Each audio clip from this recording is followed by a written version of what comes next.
আসসালামু আলাইকুম। সবার আগে বাছাই করা 10টি আন্তর্জাতিক খবর জানিয়ে দেব। প্রথমেই থাকছে শিরোনাম। তবে তার আগে অনুরোধ থাকবে ভিডিওটিতে একটি লাইক দিবেন।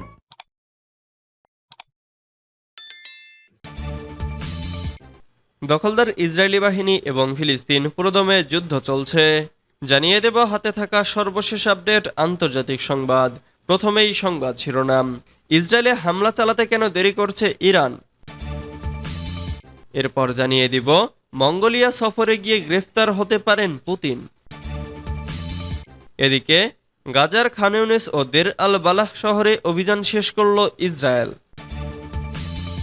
এরপর জানিয়ে দিব শাহবাজ প্রশাসনের আমন্ত্রণ, মোদি পাকিস্তান যাচ্ছেন কি। আরও জানিয়ে দেব সৌদি প্রশাসনে ব্যাপক রদবদল।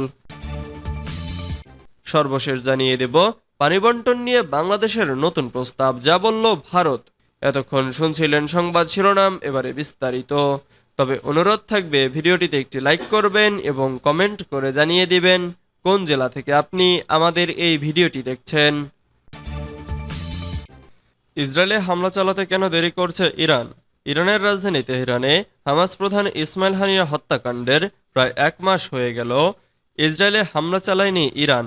মধ্যপ্রাচ্য ভিত্তিক বিভিন্ন গণমাধ্যম বলছে, তেল আবিবে হামলা চালালে পাল্টা আঘাতে নিজেদের ব্যাপক ক্ষয়ক্ষতির আশঙ্কায় ইরানি প্রশাসনকে সতর্ক করেছেন দেশটির শীর্ষ রাজনীতিবিদরা।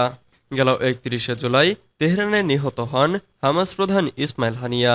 হামলার দায় ইসরায়েলের ওপর চাপিয়ে কঠোর প্রতিশোধের হুমকি দেন ইরানের সর্বোচ্চ ধর্মীয় নেতা আয়াতুল্লাহ আলী খামেনি। শুরুর দিকে তেল আবিবে হামলা চালাতে 48 ঘন্টার ডেডলাইন দেওয়া হয়।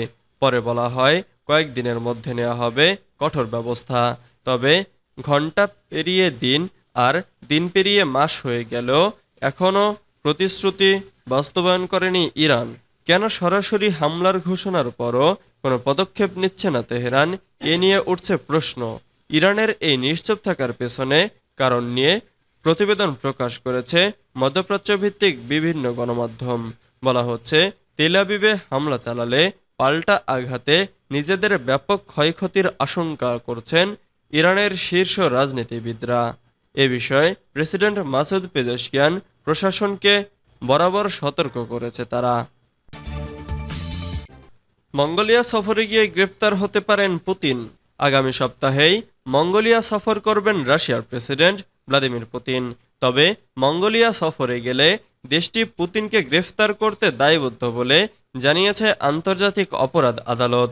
শুক্রবার বিবিসি জানিয়েছে, আগামী মঙ্গলবার মঙ্গোলিয়ায় যাওয়ার সম্ভাবনা রয়েছে পুতিনের। এমন হলে 2023 সালের মার্চে পুতিনকে গ্রেফতারের আদেশ দেওয়ার পর এটাই হবে আইসিসি সদস্যভুক্ত কোনো রাষ্ট্রে তার প্রথম সফর। আন্তর্জাতিক অপরাধ আদালত পুতিনকে যুদ্ধাপরাধের জন্য অভিযুক্ত করেছেন।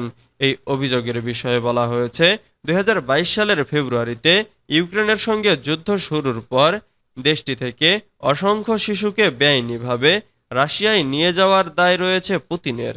এ অবস্থায় পুতিনের সম্ভাব্য সফরকে সামনে রেখে তাকে গ্রেফতারের বিষয়টি মঙ্গোলিয়াকে বারবার স্মরণ করে দিচ্ছে ইউক্রেন। তবে পুতিন দপ্তর ক্রেমলিন বলছে, এই সফর নিয়ে তাদের কোনো উদ্বেগ নেই। রাশিয়ার রাজধানী মস্কোতে ক্রেমলিনের মুখপাত্র দিমিত্রি পেসকভ এ বিষয়ে সাংবাদিকদের বলেছেন, মঙ্গোলিয়ায় আমাদের অংশীদারদের সঙ্গে আমাদের চমৎকার সম্পর্ক রয়েছে।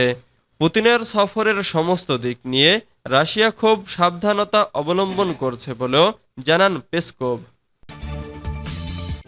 গাজার খান ইউনিস ও দের আল বালাহ শহরে অভিযান শেষ করল ইসরায়েল।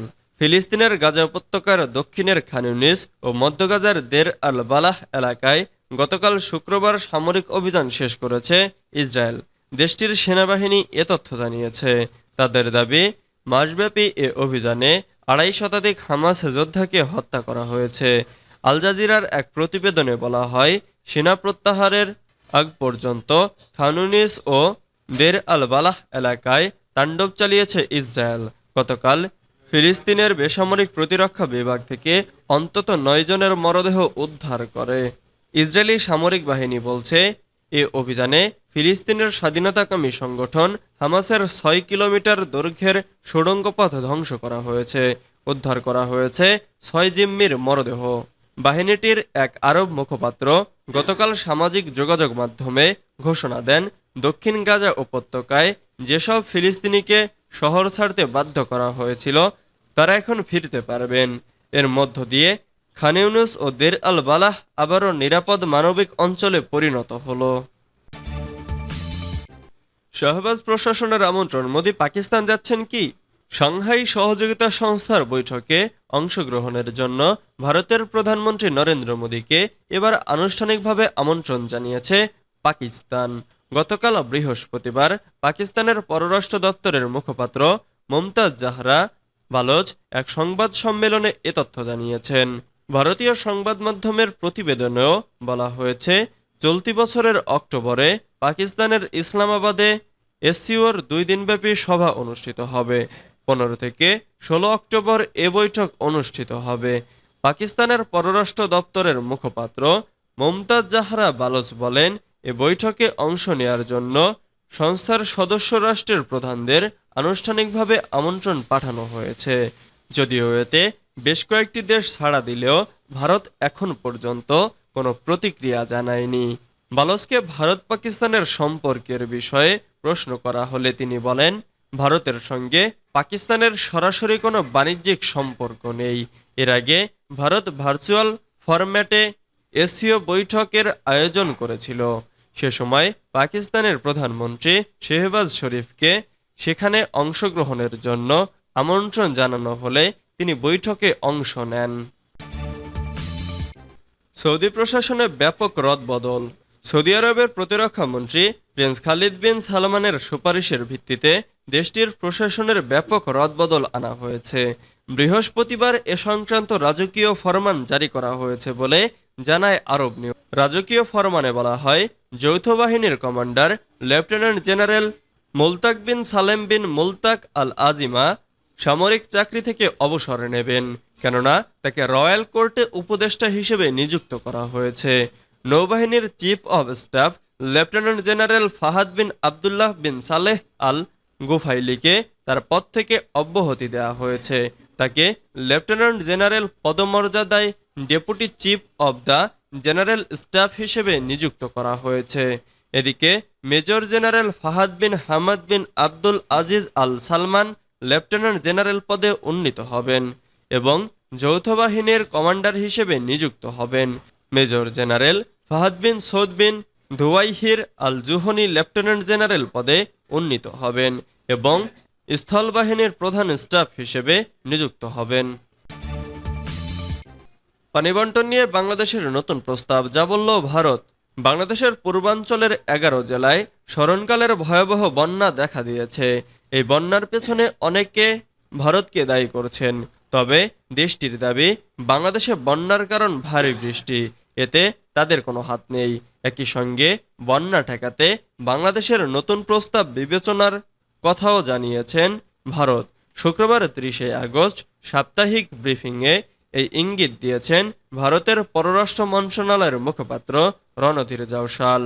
এর আগে 22 আগস্ট অন্তর্বর্তী সরকারের প্রধান উপদেষ্টা ডক্টর মোহাম্মদ ইউনূসের সঙ্গে দেখা করেন বাংলাদেশে নিযুক্ত ভারতের হাই কমিশনার প্রণয় ভার্মা। সেই সময় বন্যা পরিস্থিতি সামাল দেওয়া ও পানি বণ্টন নিয়ে কিছু প্রস্তাব দেন ডক্টর ইউনূস।